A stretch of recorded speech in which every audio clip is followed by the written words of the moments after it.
Imagine following the same man for 21 years, watching him threaten entire countries, announce terrorist attacks, celebrate civilian massacres on video, and never, not even once, knowing his real name or what he actually looked like. That was Abu Obeidah, and today, you're going to see his face for the very first time. In this video, you'll understand everything. Who this man really was, how Israel spent more than 2 decades trying to uncover his identity, what happened when they finally did, and how the operation that eliminated him was carried out with a level of precision that shocked Hamas itself. Stay until the end, because there's one detail about the double life he lived that will completely change the way you see this story.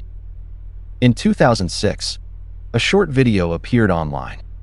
Direct, cold, without any introduction. It announced that Israeli soldier Gilad Shalit had been captured by Hamas. The man on screen had his face completely covered by a red and black keffiyeh, the traditional Arab scarf. Only part of his eyes could be seen. That was the public birth of Abu Obeidah.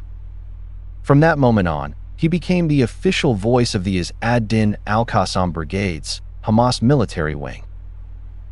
Every time Hamas launched rockets, kidnapped someone, or carried out an attack, Abu Obeidah appeared on video.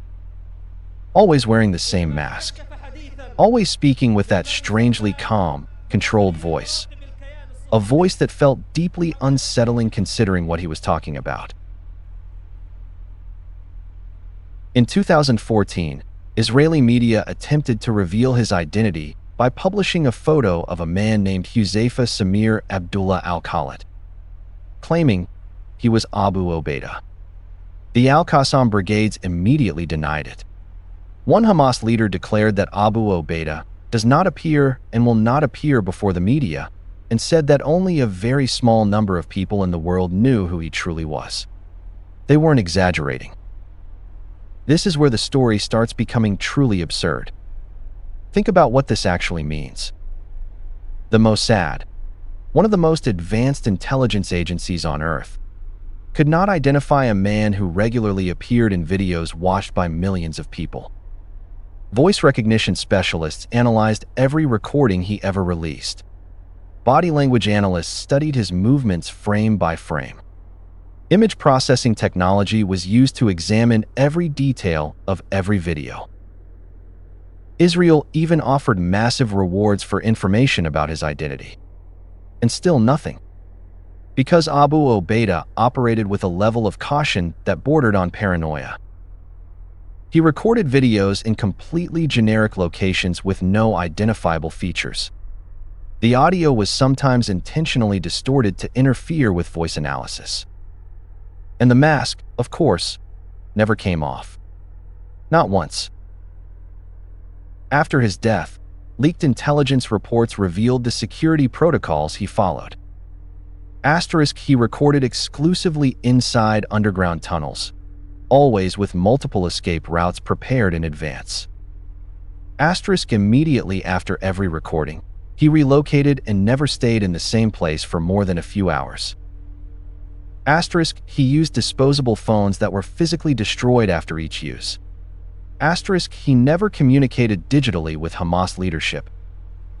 Everything was delivered through physical couriers, person to person, leaving no electronic trail.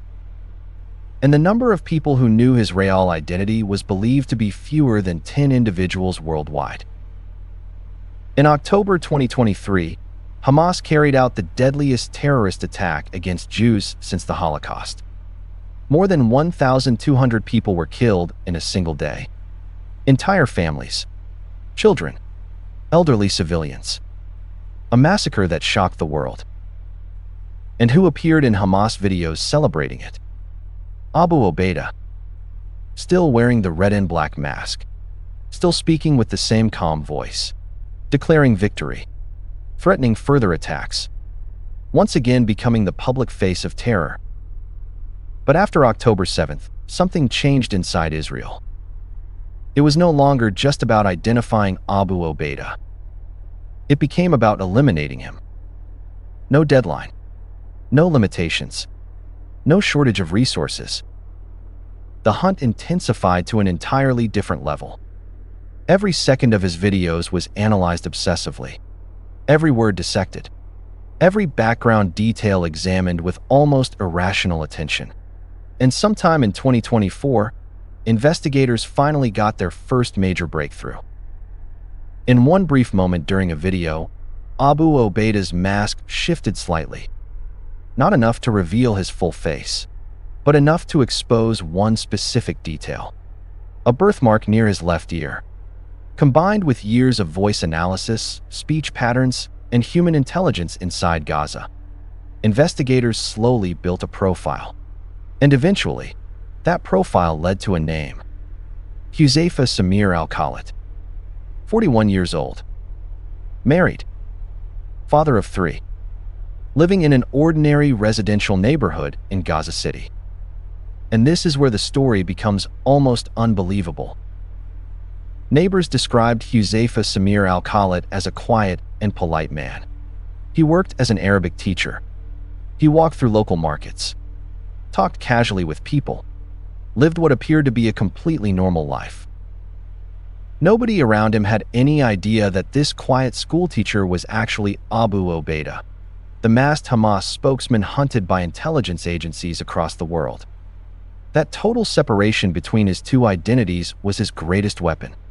And for years, it worked almost perfectly. Over time, Israeli intelligence identified a pattern. Roughly once a week, Huzaifa would suddenly disappear. 424 to 48 hours. There would be no trace of activity, no movement, no communication, nothing. Days later, a new Abu Obeidah video would appear online. The conclusion became unavoidable. Those disappearances were when he entered the tunnel network, recorded his statements, and then returned to civilian life as if nothing had happened. But locating him during those moments was nearly impossible. Whenever he became Abu Obeidah, he was deep inside Hamas tunnels, surrounded by security and protected escape routes. Israel needed a different opportunity, a moment when he would be vulnerable. In August 2025, Israeli intelligence detected something unusual. Huzaifa had disappeared once again. But this time, the pattern was different. Normally, whenever he vanished to record videos, analysts detected indirect signs they had learned to recognize over the years. Hamas security movement in certain areas. Increased encrypted communications. Activity inside specific tunnel networks. This time, none of those signals appeared. Huzaifa simply vanished, and the silence felt different. Then came information from a human source inside Gaza. Huzaifa Samir al-Khalid was reportedly inside a specific apartment in the Rimal neighborhood of Gaza City. Not inside a tunnel, not inside a military compound. Inside a residential building, meeting with other Al-Qassam Brigade's members. On August 30th, 2025, an Israeli airstrike hit that apartment. At least 11 people were killed, including children near the building. For hours, both sides remained silent. Hamas said nothing. Israel said nothing. Then, days later, Hamas released another video featuring a masked spokesman from the Al-Qassam Brigades. But something was different. The voice sounded younger. The kafiyah pattern was slightly different. And the name Abu Obeidah was never mentioned. For intelligence analysts, the message was obvious. On August 31st, 2025, Israeli Defense Minister Israel Katz and the Israel Defense Forces officially confirmed it. Abu Obeidah was dead. For the first time in history, the real face of Huzaifa Samir al-Khalid became public. And what people saw was someone completely ordinary. Dark beard, normal features. Nothing remarkable or intimidating. He could have been anyone walking through a market. And that was exactly what made him so difficult to find. For 21 years, he hid in plain sight because he looked like everyone else. The impact inside Hamas was severe, not because he was an irreplaceable military commander, Technically, he wasn't. His role was propaganda, communication, being the recognizable public voice of the organization. But symbolically, he was enormous. For 2 decades, Abu Obeidah had become almost mythical within Hamas narrative. The man Israel could never reach. The ghost. Asterisk his death destroyed that myth permanently. Asterisk the revelation of his identity shattered the mystery built over decades. Asterisk and the fact that Israel found him living as a civilian among civilians sent a message that required no words at all. Sources inside Hamas reportedly described a major collapse in morale. Because if Israel could identify and eliminate a man who spent 21 years hidden behind a mask, nobody was truly untouchable. From an intelligence perspective, the story of Abu Obeidah is one of the most fascinating cases in modern warfare. One man maintained 2 completely separate identities for more than 2 decades. In one of the most densely populated urban environments in the Middle East, against one of the most advanced intelligence systems in the world. And for a very long time, it worked. Until it didn't. Because a birthmark visible for less than a second in a video was enough to begin unraveling 21 years of carefully constructed anonymity. Months of analysis, behavioral pattern mapping, human intelligence operations on the ground. And when the window of opportunity finally appeared, it was taken. Hamas is now trying to preserve the tradition of the masked spokesman. A replacement has already appeared, but it isn't the same. Abu Obeidah wasn't just a spokesman. He was a globally recognized symbol built over 2 decades. And that era is over. Huzaifa Samir al-Khalid was an Arabic teacher who chose, in the shadows, to become the voice of a terrorist organization. A man who celebrated massacres, announced kidnappings, threatened civilians for 21 consecutive years. And in the end, no mask was enough.